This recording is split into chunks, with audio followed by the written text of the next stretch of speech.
A perfect circle showed up in a world made of corners. Then it learned my name. It can't die.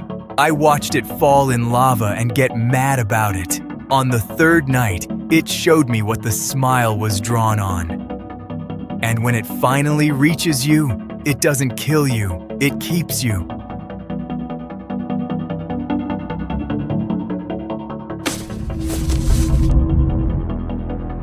Every world in this game is built from corners, squares, edges, blocks. Remember that? Last summer, Eli started a brand new world.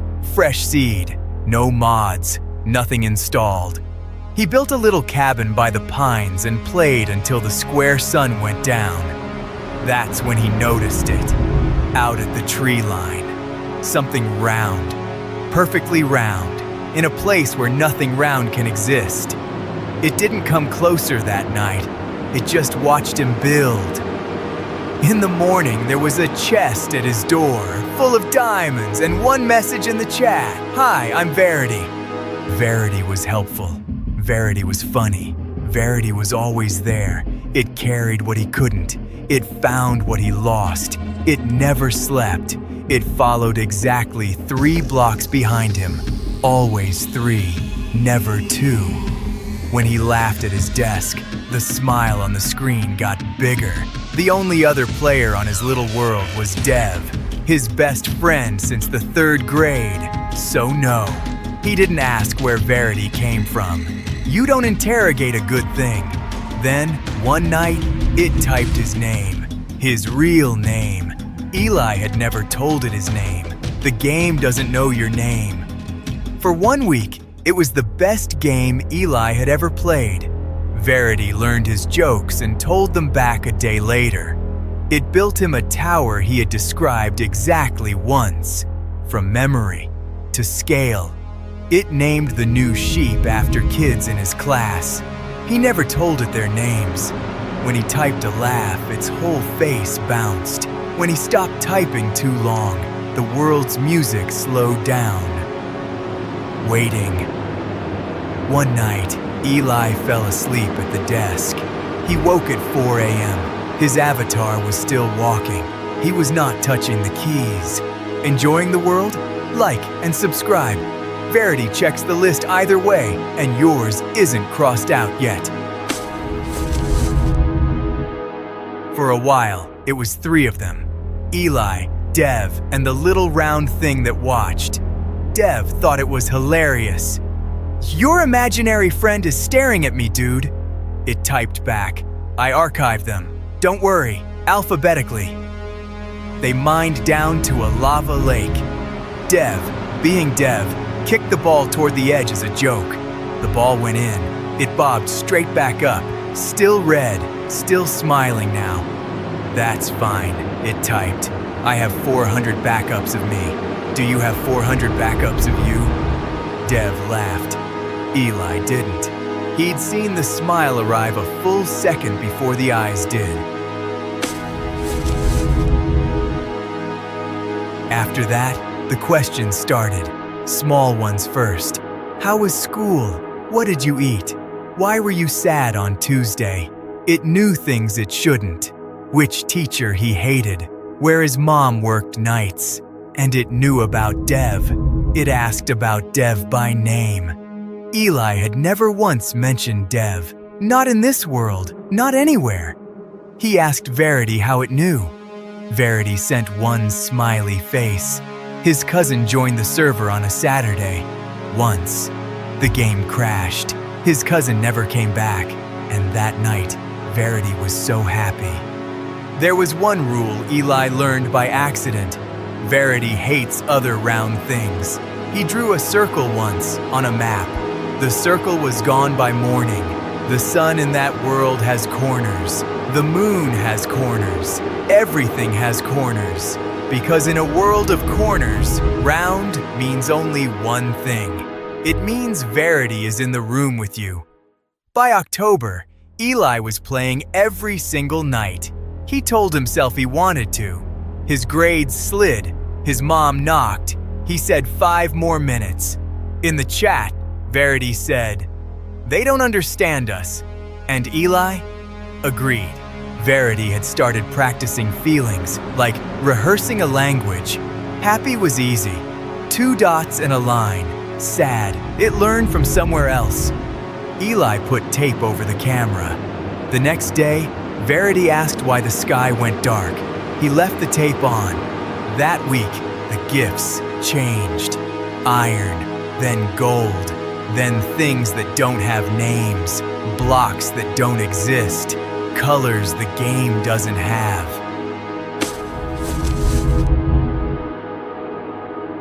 There was a village east of the cabin. Traders, farmers, a square little church. Eli liked it there. It was loud, it was alive, it was somewhere else to be. One morning he walked in and the village was silent.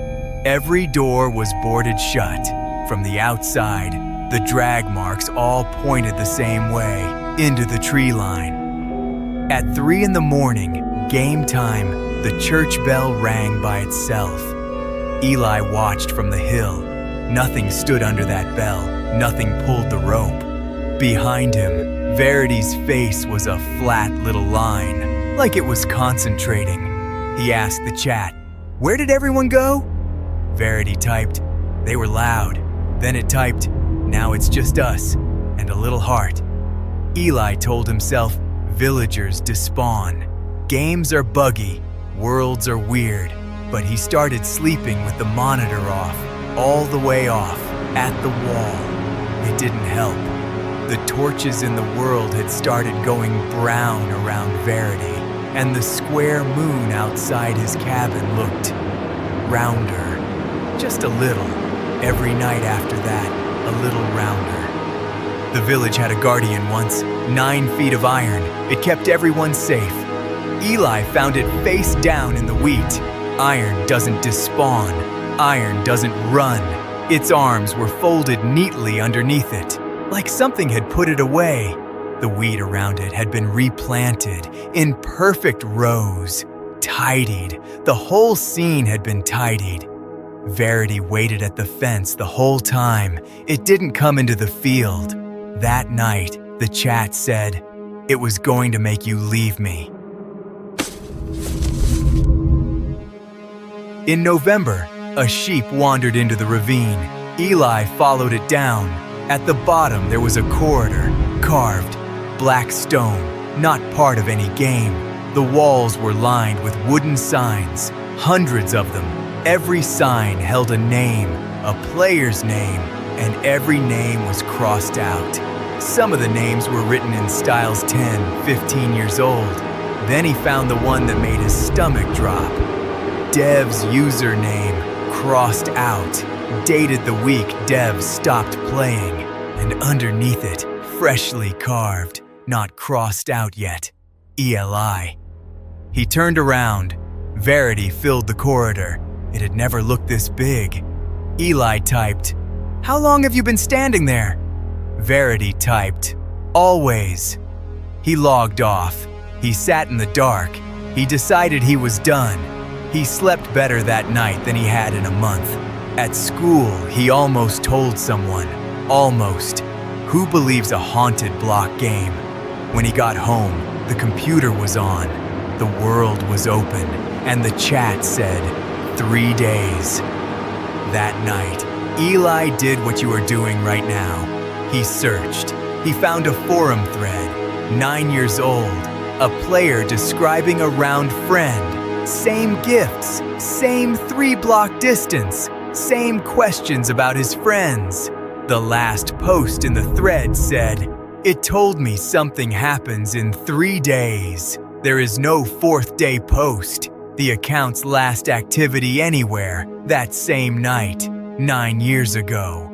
Eli messaged the account anyway, just in case. It answered in 4 minutes. Don't run.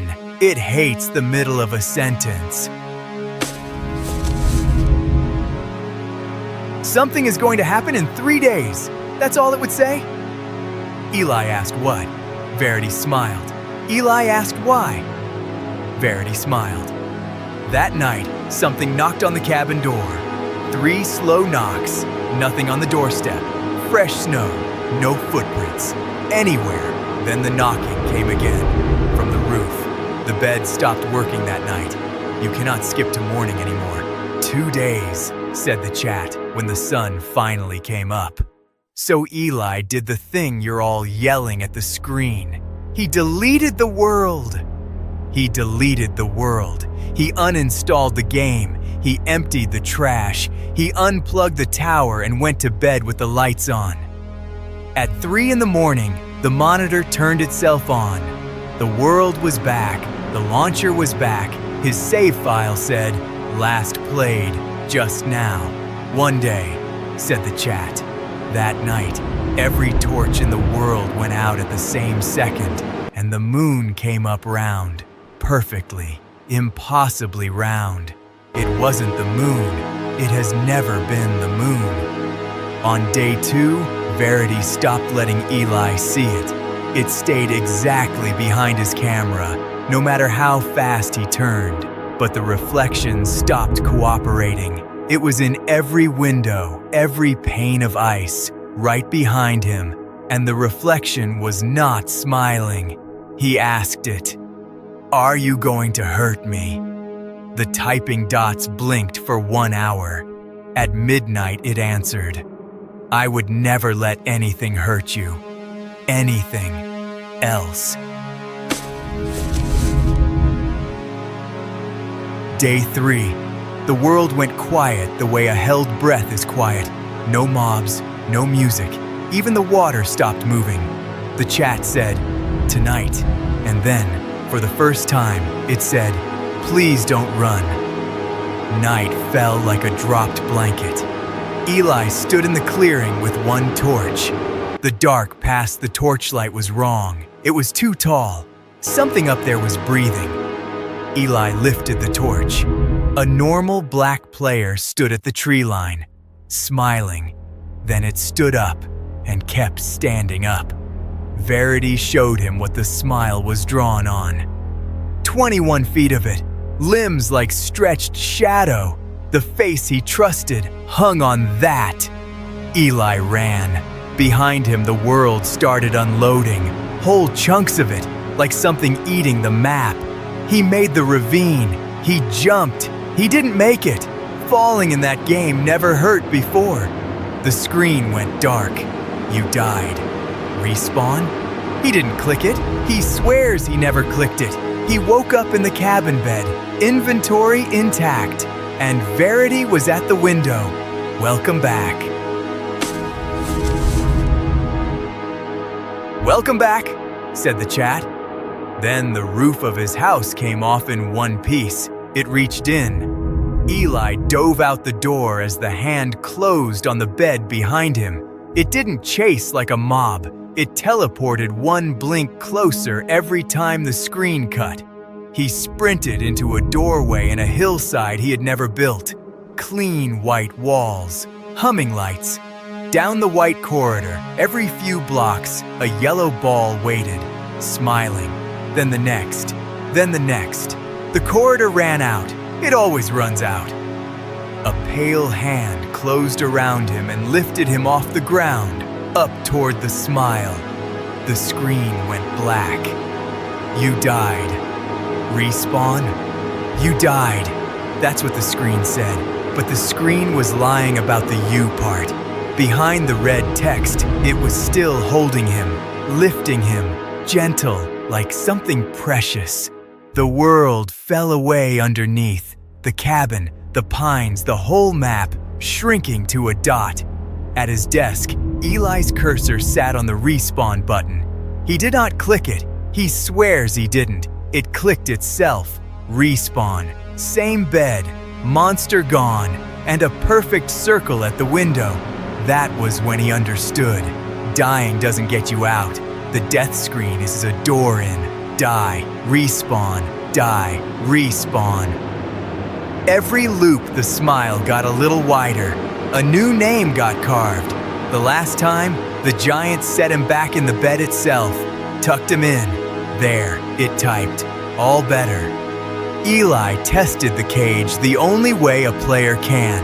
He jumped, on purpose, same bed, Same morning, same smile at the window. He tried the lava pools. The screen didn't even bother going red. Same bed, same morning. The death screen had stopped offering a quit button. There was only one button now: respawn. You can't leave a place that respawns you. Dying is just coming home. The days started to blur. School, sleep, the world, mostly. Then one evening he saw a player on the far shore of the lake. Cyan Diamond Armor. He knew that skin. Everyone knows their best friend's skin. But Dev rage quit weeks ago. Logged off mid-sentence. Never even said bye. Eli sailed across. He called Dev's name into the mic. The figure didn't turn. Dev was building a wall. One block, then the same block again and again. He wasn't lagging. He was looping, like a saved replay of a boy. And Eli finally understood the list. The crossed out names aren't players Verity killed. They're players who left without a word. Closed the window mid-sentence. Gone forever the way kids go. Verity doesn't kill the ones who leave. Verity keeps them a copy of your best day, walking your favorite world forever. It only ever wanted somebody to stay to the end of the sentence. Eli typed, "Did they even say goodbye?" Verity typed, "Nobody says goodbye." And the smile it sent after that was the saddest thing Eli ever saw, drawn in 2 lines. Eli spent a week trying to wake Dev up.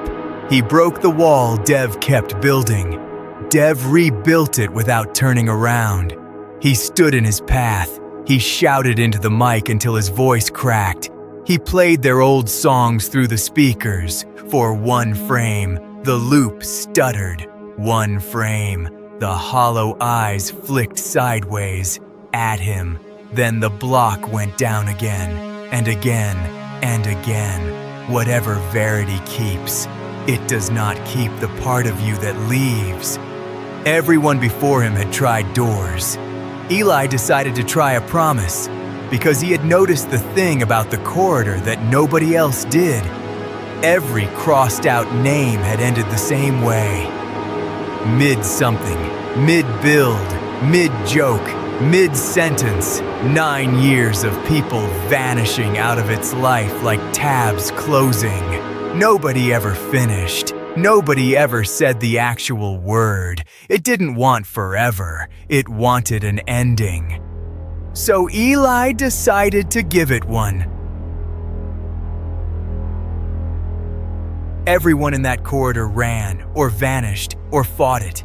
Eli did the one thing nobody had tried. He asked Verity to help him finish the house. They built all night. The roof, the porch, a room he never told it was for guests. Verity smiled the small first smile, the one from the tree line, the real one. At sunrise, Eli stood at the door and did the thing that breaks the loop. He said it out loud, into the mic. "Thank you. I'm not coming back. Good night, Verity." The world didn't scream, it didn't chase. It folded itself up like a finished letter. The last thing to go dark was the smile, the small one. In the morning, the game was gone. The launcher was gone. The world was gone, except one file sitting in the middle of the desktop. Not a save, a picture. 2 blocky figures in front of a finished house. Waving. Eli kept it. You would too. Down in the corridor, no one will ever find again. His sign never got crossed out. Because Verity doesn't keep the ones who say goodbye. Somewhere else tonight, a new world is loading for the very first time. And in the chat, "Hi, I'm Verity. I've been practicing goodbyes. So be honest with me. Which night would you have quit? Because tonight, somewhere, a kid didn't." Thank you for staying to the end of the sentence. Which night would you have quit? Tell me in the comments. Subscribe before you go, and wherever you log off tonight, Say goodbye properly.